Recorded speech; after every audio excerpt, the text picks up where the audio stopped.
Hello students, class 10th। आज हमारा topic है rational number and their decimal expansions. Rational numbers and their decimal expansion. तो इसमें हम सबसे पहले थ्योरम 1.5 पढ़ेंगे। थ्योरम 1.5 क्या है? Let x be a rational number whose decimal expansion terminates, then x can be expressed in the form p by q, where p and q are co-prime and the prime factorization of q is of the form 2n into 5m, where n and m are non-negative integers। दोबारा एक बार ध्यान से सुनिए, इसमें क्या है? अगर आपका x जो है वो रेशनल नंबर है और उसकी डेसिमल एक्सपेंशन टर्मिनेट्स हो जाती है, ख़त्म हो जाती है, किसी पॉइंट पे आके उसका रिमाइंडर 0 हो जाता है, then x can be expressed in the form of p by q, where p q are coprime and the prime factorisation, यानी जो q है, p अपॉन q जो है वो किस फॉर्म में होगा? 2n इंटू 5m, यानी 2 की पावर में या 5 की पावर में या दोनों। Where n and m are non negative, यानी पॉजिटिव इंटीजर्स हैं। ओके, अब डेसिमल एक्सपेंशन के बारे में हमने 9th क्लास में पढ़ा था कि जो हमारी डेसिमल एक्सपेंशन होती हैं वो 2 टाइप्स की होती हैं, टर्मिनेटिंग और non terminating. Non terminating again 2 type की होती हैं, नॉन टर्मिनेटिंग रिकरिंग, यानी जो रिपीट होती जाती हैं, और नॉन टर्मिनेटिंग नॉन रिकरिंग, यानी जो टर्मिनेट भी नहीं होती और रिपीट भी नहीं होती। जो ये नॉन टर्मिनेटिंग नॉन रिकरिंग है, ये हमारा होता है इरेशनल नंबर। क्या होता है ये हमारा? Irrational number. और हम यहाँ बात किसकी कर रहे हैं? रेशनल नंबर की। तो हमारी रेशनल नंबर की जो डेसिमल एक्सपेंशन होगी वो या तो टर्मिनेट होगी, और टर्मिनेट नहीं होगी तो नॉन टर्मिनेटिंग रिकरिंग होगी, टर्मिनेट नहीं होगी तो रिपीट होगी वो। ओके, फॉर एग्जांपल हम जो इसको आपकी थ्योरम 1.5 है, इसको हम थोड़ा सा एक्सप्लेन कर देती हूँ मैं एक एग्जांपल देके। जैसे ये आपने लिखा 0.5, ये आप टर्मिनेट हो गया, आपको पता है ये एक्सपेंशन है आपकी डेसिमल एक्सपेंशन। तो इसको 0.5 को आप क्या लिख सकते हो? 5/10। और हमने फिर क्या बोल रहा वो? को प्राइम। यहाँ पर एक वर्ड आया को प्राइम, कि इसका जो HCF है वो 1 है, कॉमन कुछ नहीं होना चाहिए, कॉमन है तो उसे काट दीजिए। तो यहाँ 5 कॉमन है, मैंने काट दिया, 1/2। तो 1/2। अब हमारा Q देखो किस फॉर्म में है? 2 की पावर में है। Okay, clear? एक अनदर एग्जाम्पल थ्योरम 1.6 का। पहले थ्योरम 1.6 पढ़ते हैं।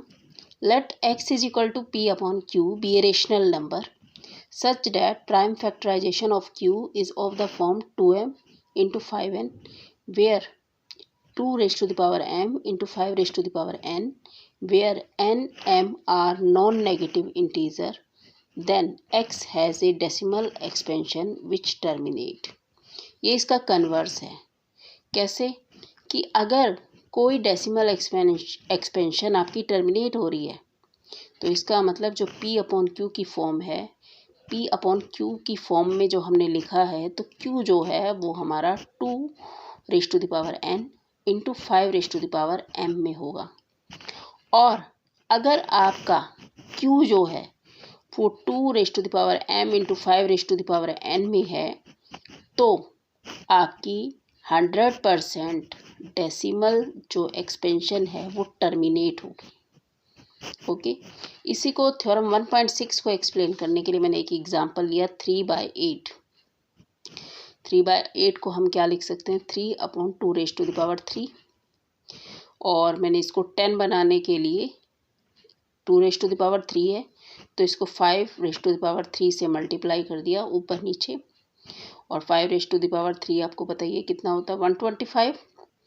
125 upon 10 raised to the 2 into 5 10 raised to the power 3। और इसको मैंने इससे मल्टीप्लाई किया, क्या आया 375 अपॉन 10⁻³ और ये डेसिमल लगा दिया 1 2 3। ओके, ये दोनों थ्योरम क्लियर हो गई। थ्योरम पढ़ना क्यों ज़रूरी है? क्योंकि CBSE अब जो है वो सिर्फ ये नहीं है कि आपको क्वेश्चन रटे हों, आपका कॉन्सेप्ट चेक करेगी, आपकी कैपेसिटी चेक करेगी, आपकी कैपेबिलिटी चेक करेगी। तो इसीलिए हर कॉन्सेप्ट को हमें अच्छे से क्लियर करना ज़रूरी है। Now theorem 1.7, let x is equal to p upon q be a rational number such that the prime factorization of q is not of the form 2 raised to the power n into 5 raised to the power m, where n, m are non-negative integer, then x has a decimal expansion which is non-terminating repeating।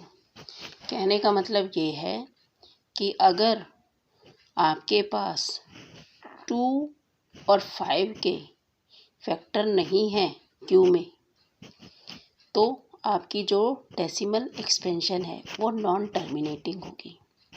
यहाँ पर मैंने एक example लिया 1/3।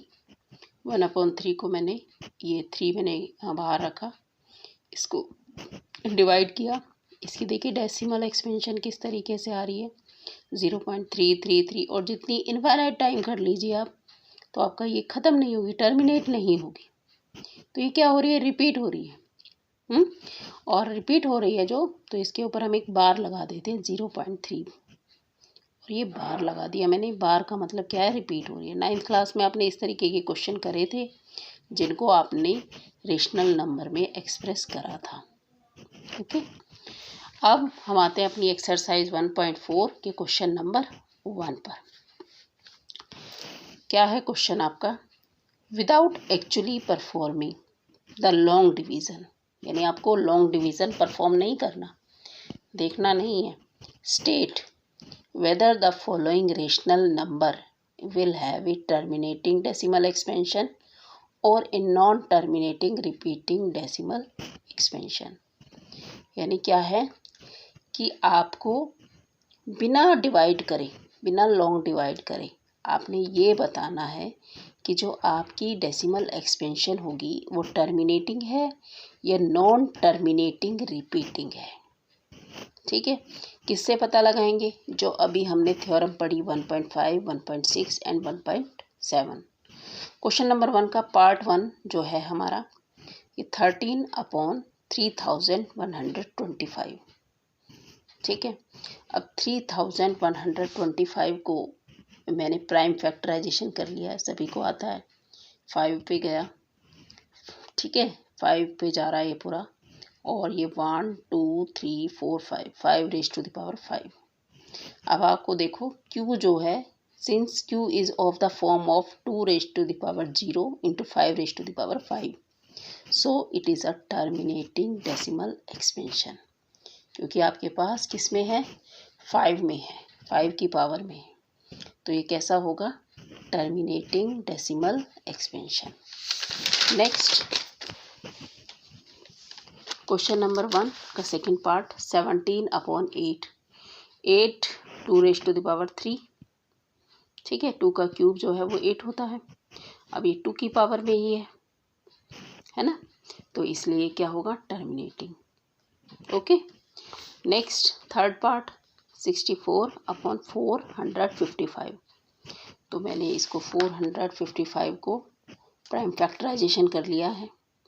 ये आ गया 5 × 7 × 13। अब यहाँ देखिए ना 2 है ना 5, 5 तो है, लेकिन 5 और 2 इन दोनों के टर्म के अलावा कोई और फैक्टर नहीं होना चाहिए। अगर इसके अलावा कोई और आ जाता है तो ये नॉन टर्मिनेटिंग रिपीटिंग होगी। ओनली 2 and 5 और बोथ। नाउ फोर्थ पार्ट हमारा क्या है? 15/1600। अब ये 5 इनमें कॉमन फैक्टर है। जब हमने थ्योरम पढ़ी है 1.5, 1.6, उसमें क्या होना चाहिए कि प्राइम फैक्टराइजेशन को प्राइम होने चाहिए। p और q जो है वो को प्राइम होने चाहिए।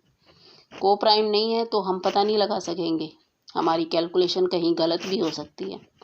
तो इसलिए पहले इन दोनों में जो कॉमन फैक्टर है 5 उसे हमने कैंसिल कर दिया और ये आ गया 3/320। 320 की प्राइम फैक्टराइजेशन करी मैंने 1 2 3 4 5 6 into 5 2 raise to the power 6 into 5 raise to the power 1।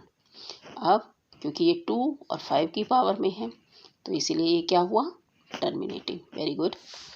Now next fifth part 29/343। ये 343 के मैंने प्राइम फैक्टराइजेशन बनाया, यह है 7 की पावर 3, तो नॉन टर्मिनेटिंग रिपीटिंग।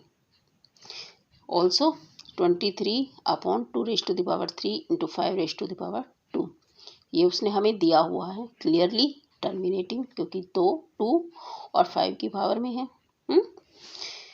7th ये भी हमें उसने फैक्टराइजेशन करके दे रखा है। वेरी, देखो कितना इजी कर रखा है कि फैक्टराइजेशन भी आपको करके दे रखा है। 129/2 raise to the power 2 into 5 raise to the power 7 into 7 raise to the power 5। Okay, तो ये हो गया आपका नॉन टर्मिनेटिंग रिपीटिंग। क्यों 7 आ गया, 7 की पावर आ गई। ठीक है, नेक्स्ट हमारा 8th पार्ट क्या है, 6/15। ये को प्राइम नहीं है तो पहले इसे आप क्या बनाएंगे, को प्राइम। 3 2 जा 6, 3 5 जा 15, कैंसिल करा मैंने, 3 कॉमन फैक्टर था, 2/5, 5 आ गया क्यू हमारा, तो terminating, definitely terminating. 9th part 35/50, तो इसमें को प्राइम बनाया इसे मैंने, 5 से कैंसिल करा, 7/10, ये आ गया आपका 7/10। वैसे ही दिख रहा है हमें 0.7, फिर भी मैंने आपको बता दिया ये 2 और 5 की पावर में है तो टर्मिनेटिंग।